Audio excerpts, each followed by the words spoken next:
Allora, innanzitutto ho promosso questo incontro per fornire alla stampa alcuni approfondimenti e dare alcune comunicazioni sulla situazione in atto. Allora, intanto per quanto riguarda il ricorso, informo che è stato dato mandato all'avvocato Orsoni dello studio Benvenuti di Venezia di presentare con urgenza un ricorso per l'impugnazione del verbale di proclamazione dell'esito elettorale. È già partita? No? Sì, è già partita, penso che verrà consegnato domani o dopodomani. Come si chiama lo studio? Studio avvocato Orsoni dello studio Benvenuti di Venezia. Un'altra informazione che voglio darvi è che se il 13 luglio i consiglieri del centrodestra daranno le dimissioni, valuteremo anche l'opportunità di presentare ricorso contro il provvedimento di scioglimento del Consiglio con una richiesta di sospensiva in attesa del primo ricorso. Chiaro? Resta fermo che, essendo le dimissioni irrevocabili, in caso di esito favorevole del ricorso presentato, i consiglieri dimissionari saranno surrogati i primi di non eletti, come è avvenuto a San Michele, tanto per intendersi. Un'altra informazione: incontrerò il prefetto. Come viceprefetto vicario reggente della prefettura di Venezia Luigi Pizzi ho fissato un incontro giovedì 9 sull'esito elettorale di Portogruaro. Consegnerò al prefetto la relazione della segretaria, consegnerò al prefetto altra documentazione, consegnerò alcune sentenze dei vari consigli di Stato per dimostrare al prefetto che non è vero quello che si diceva, che si sapeva prima ancora del ballottaggio che i consiglieri sarebbero stati in 19. Io consegnerò al prefetto la documentazione presentatami che testimoniano in delle relazioni condatte e firme e calcoli che erano 10 a 1. Quindi chi afferma che si sapeva non dice la verità. Quindi devo informare il prefetto e su questo ho chiesto un incontro. Questa mattina ho anche incontrato Angelo Tavolo, il consigliere anziano. Per la responsabilità che ricopro in qualità di sindaco ho ritenuto doveroso promuovere un incontro con Angelo Tavolo e il consigliere anziano Pietro Rambuschi, con la finalità di fare tutto il possibile per garantire il funzionamento delle istituzioni. Per partire con i giusti presupposti è necessario che vi sia un reciproco riconoscimento rispetto al fatto che al primo turno elettorale le liste del centrodestra, seppure per un numero esiguo di voti, hanno superato il 50%, siamo arrivati, io dico, a 13-14 del controllo delle schede.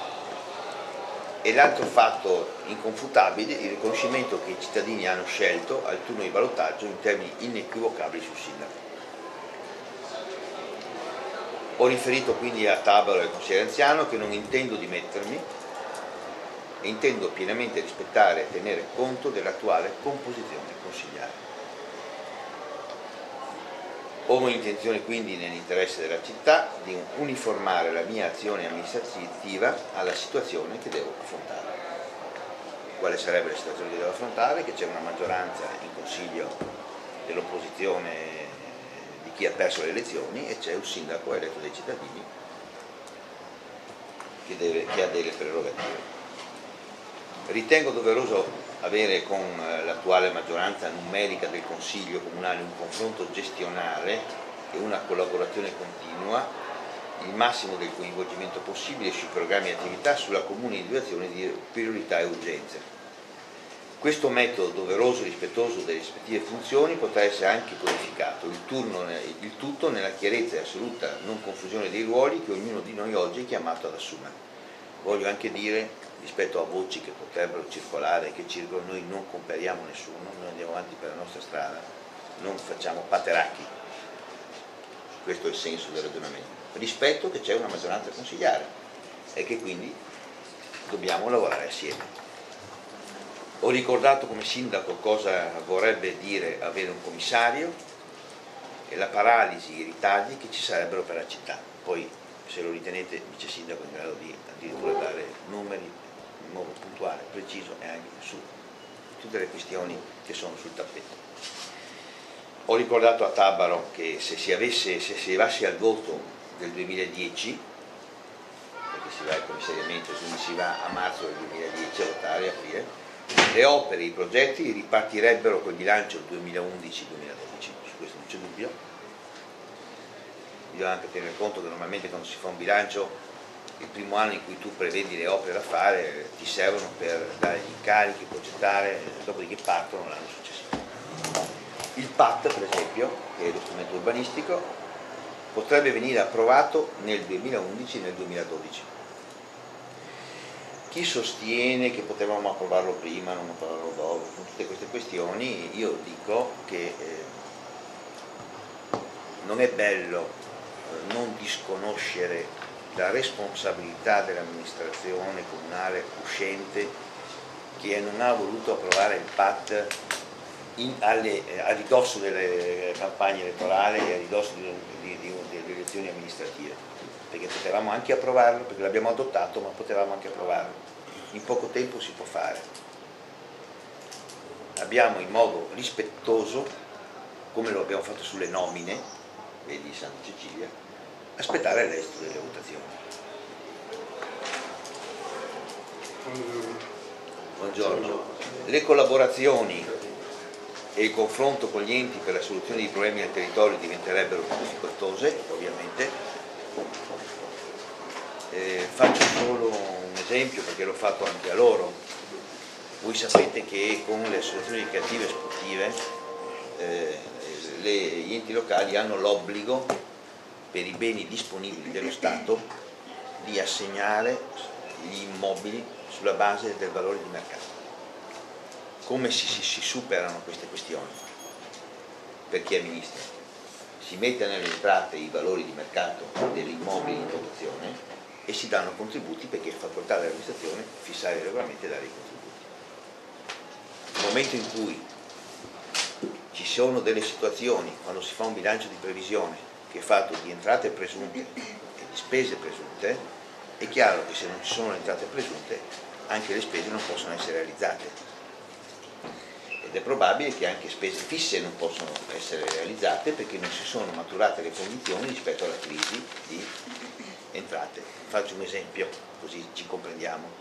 Mediamente negli ultimi 10 anni il Comune di Portogruaro ha incassato di oneri di urbanizzazione in circa 800-900 mila euro. Se quest'anno per effetto della crisi ne incassa 50 mila euro, è chiaro che anche tutte le spese vanno ridimensionate. Se c'è un'amministrazione le governa, fa delle scelte sul sociale piuttosto che lo sportivo, se c'è un commissario fa delle scelte tecniche. Ci sono le scelte sui progetti di finanziamenti europei, potrebbero non essere sufficientemente tempestive. Abbiamo una scadenza il 24 di agosto, anzi il 13 di luglio per la presentazione dei progetti dell'IPA, dove dentro ci potrebbe essere per il completamento del teatro, come ci potrebbe essere dentro le piste ciclabili. È chiaro che se non c'è un interlocutore, siccome tutti i soldi che dà la Regione, lo Stato e l'Europa vanno compartecipati in rapporto al numero di abitanti, il prefetto o il commissario, se non ha le risorse per la compartecipazione, può rinunciare a fare quell'opera. Vi faccio un altro esempio.